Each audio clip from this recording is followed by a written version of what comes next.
নমস্কার বন্ধুরা, অনেক দিন বাদে আবার চলে এসেছি তোমাদের জন্য একটা নতুন রেসিপি নিয়ে। তোমরা কি দেখে বুঝতে পারছো এটা কি? থাম্বনেল আর টাইটেল দেখে তো বুঝেই গেছো এটা কি। এটা হচ্ছে ডাঁটার আচার। কেউ কি কখনো ভাবতে পারো যে ডাঁটা দিয়েও আচার তৈরি করা যায়?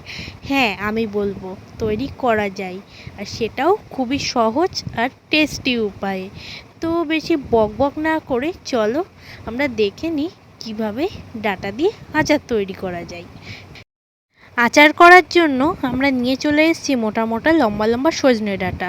আর আচার করার জন্য কিন্তু অবশ্যই সজনে ডাঁটাই লাগবে, সেগুলো হতে হবে লম্বা আর মোটা মোটা। তো প্রথমেই আমরা ডাঁটাটা কেটে নিচ্ছি। ডাঁটা কাটা তেমন হ্যাপার কিছুই না, তরকারি তৈরির জন্য যেভাবে ডাঁটা কাটো সেইভাবেই কিন্তু তোমরা কেটে নিতে পারো।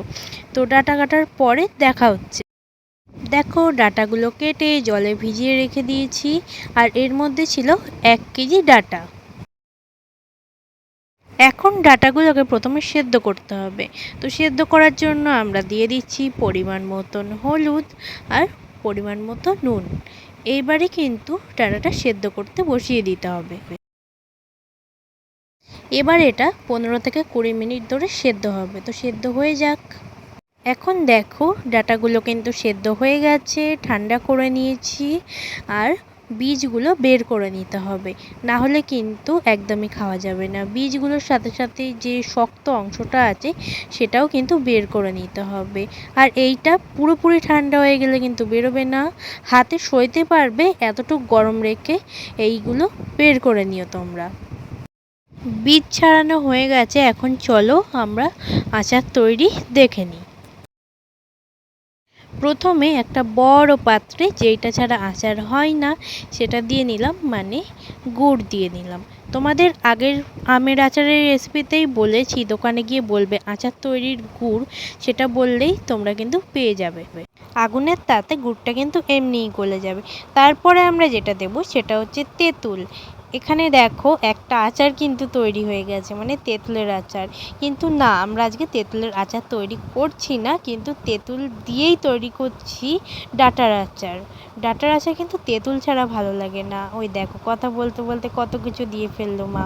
তার মধ্যে দিল নুন আর হলুদ, আর ডাঁটাগুলোকেও কিন্তু দিয়ে নিল। এবার ভালো করে মিশিয়ে নিতে হবে এটাকে।